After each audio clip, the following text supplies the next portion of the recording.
friends. Just a quick video here to talk about something that came up over the weekend. I was asked a really good question, and to be honest, at the time, I was not prepared to give a thorough answer. My brain was going 100 different directions all at once. I don't know if that ever happens to you, but that happens to me. And it happened to me on Sunday when somebody asked me a really simple question, which is, what do we have at Raleigh Vineyard in terms of discipleship and a plan for growing disciples? And I kind of shot all over the target, but I don't really feel like I hit the bullseye when I was trying to answer that question. And it just occurred to me, the more I thought about it, how for maybe many of us here at Raleigh Vineyard, we're not really clear on what that path of discipleship looks like these days. And so I wanted to take just a second, if I could, a few minutes of your time, to explain to you our discipleship path here at Raleigh Vineyard. It's best way to think of it is a kind of a funnel that's laid on its side, that's bigger on one end than it is on the other, that at the start of it is kind of drawing everybody in from the world to become a part of this story, the story of Jesus. And then at the other end of it, we are seeing people who become reproducers, people who are going out and they're investing their lives into the lives of other people to see more disciples made, more people who grow to be more like Jesus. So I wanted to, if I could, just back up for a second and give you a couple principles that I think inform where we're going with discipleship or how we approach discipleship. So two kind of key principles. The first is we really believe that we're better together, that everything that we do needs to be in the context of relationship, that we're created to do life together.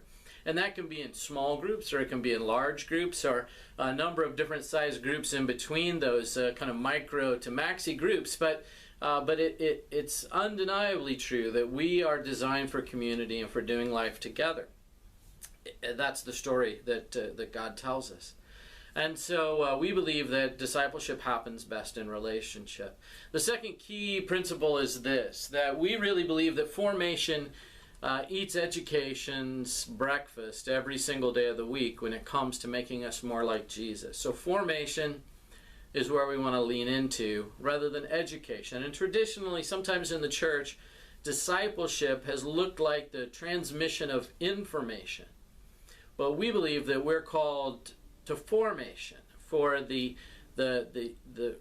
character and the nature and the presence of Jesus to be formed in our lives. And so that's where we really lean into when it comes into discipleship. One is relationship, and second is formation over education or information.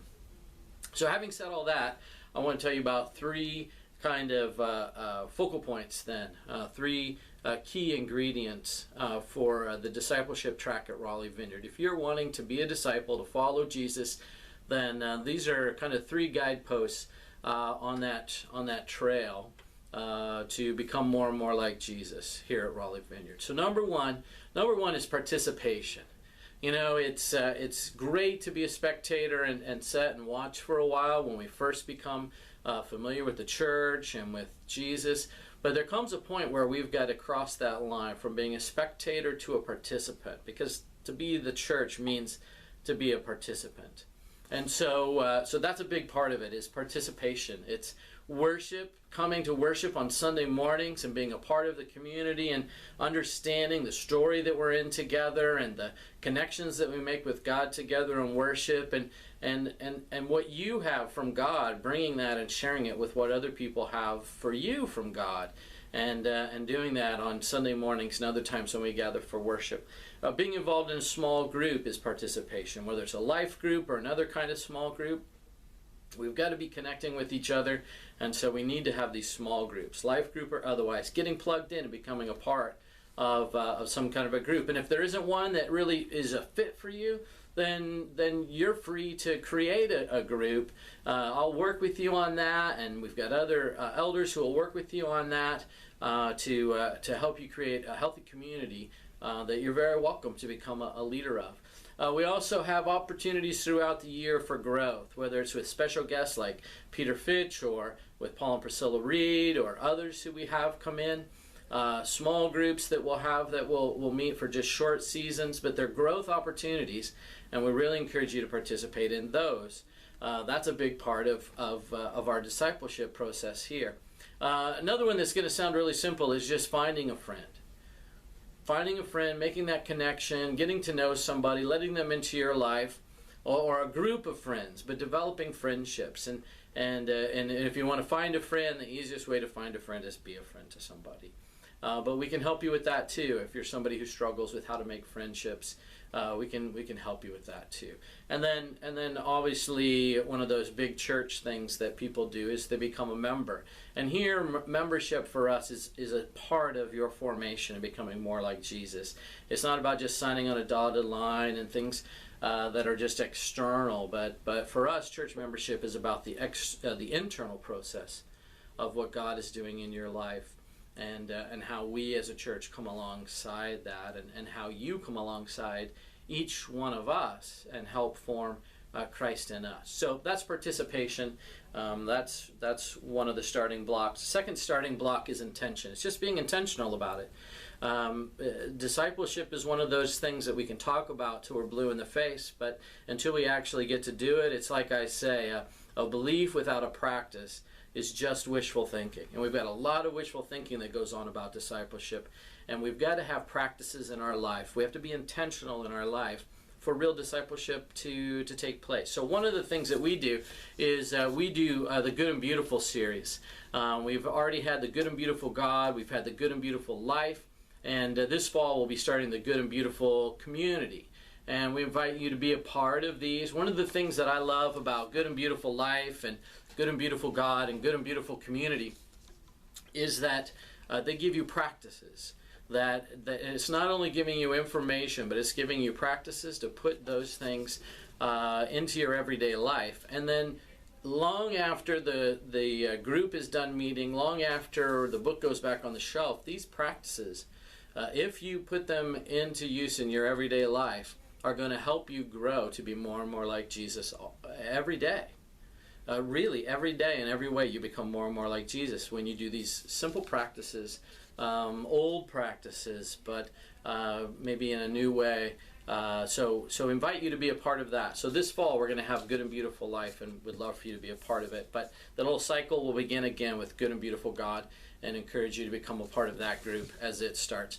And then last but not least, as a part of intention, is connecting yourself to a spiritual director, of getting engaged in spiritual formation through meeting with a spiritual director. We're really blessed here at Raleigh Vineyard. We've got Dan and Judy Davis, we've got Barbara Orthner, we've got Jen Wilson, who are all available for doing spiritual direction. And so if you're interested in getting involved in spiritual direction and seeing how that can really give a jump start or a real boost to your life in following Jesus and discipleship and becoming more like Him, then you can call the office and we'll help you get connected to them, or you can just approach them or call them, email them, and set up a time to talk to them about receiving spiritual direction. It's painless, mostly painless. It works on the interior of our lives. It's not counseling. It's not psychotherapy. It's about having somebody who walks the walk with you and who helps you to learn to develop reflective practices, to hear God for yourself, and to grow in the areas God is really kind of putting His finger on. And so spiritual direction is really important. Cannot emphasize enough how central I see that to discipleship here at Raleigh Vineyard. So along with participation and intention, that third building block that is really important in this conversation about discipleship is ministry, getting engaged in ministry, taking what you've been receiving and giving it away. All impression without expression leads to depression. And there are a lot of depressed Christians because their whole lives have been taking stuff in, this information and education, but then never having an opportunity to give away what God has been putting into them, or working into those deep places of their soul, giving them fat souls. So the purpose of all the input is for us to then go out into the world and carry the heart of God with us. Well, that's ministry, and you can't really have discipleship without ministry. Jesus was always calling his disciples out into ministry, and he's still doing that today. So what that looks like is finding a place on a team and serving. And there are a number of teams on Sunday mornings that you can be a part of. We've got some other teams that function at other times during the life of the church that you can be a part of. And then we are also developing ministry teams that are going to be outward focused in the area of missions and in the area of outreach or evangelism, if you want to use that word, into the community around us.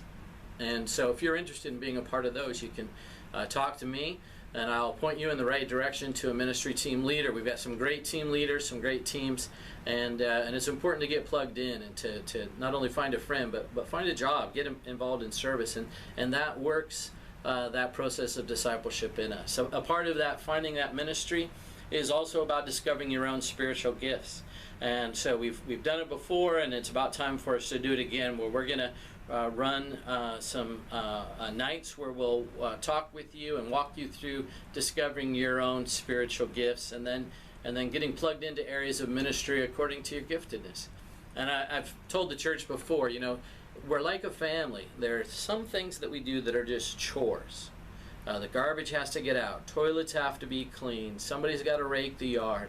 There are things that we do that aren't necessarily something that's particularly gift-based.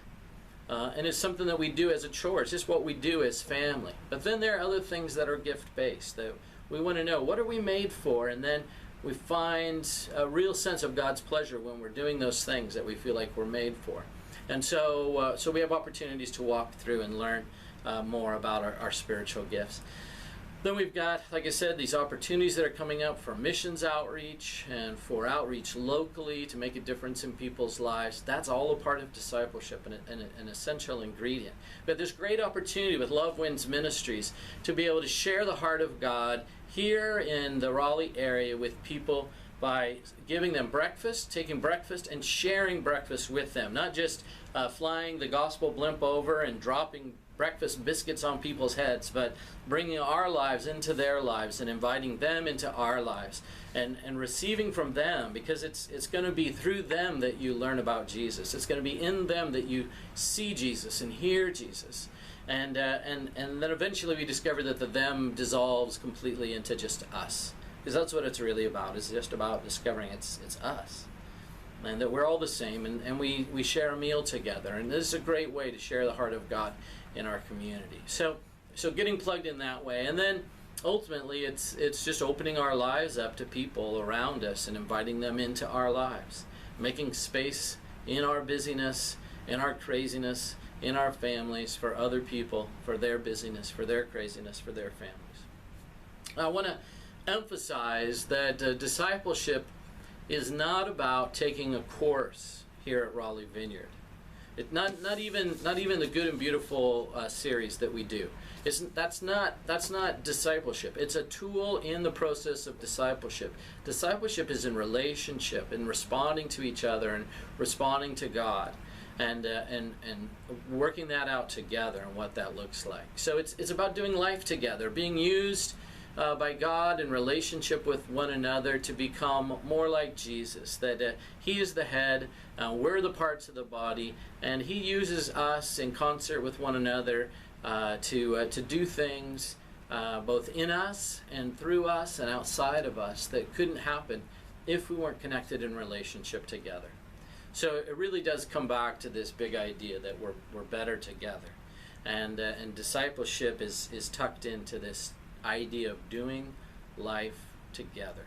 Sometimes that's hard, sometimes that's amazing, sometimes it's sweet, and sometimes it's bitter. But in all those things, it's making us more and more like Jesus. So my question for you today is, what are you doing? How are you getting engaged in discipleship? What part of that picture are you grabbing a hold of? Which one of those blocks are you working on right now? Is it the idea of participation? Is it something about intention that you're doing right now? Have you grabbed a hold in some kind of ministry? Are you plugged into spiritual formation through a spiritual director? Are you in the Good and Beautiful series? Have you read any of these books yet? And have you become a part of one of the groups? I really want to encourage you to get really invested in discipleship. Formation is one of the big things we're leaning into for this year. We feel like God's grace is on us for that. And so really encourage you to take a step a little bit further up, a little bit further in, and see what God does. Sometimes we've got to do something we've never done before in order to see God do something that He's never done before in our lives. And so I encourage you, invite you to do that today. Thank you for being a part of Raleigh Vineyard. You make it a pleasure every day and in every way for me to be a pastor here and to be engaged in doing life together with you. So God bless you, and I will see you very soon.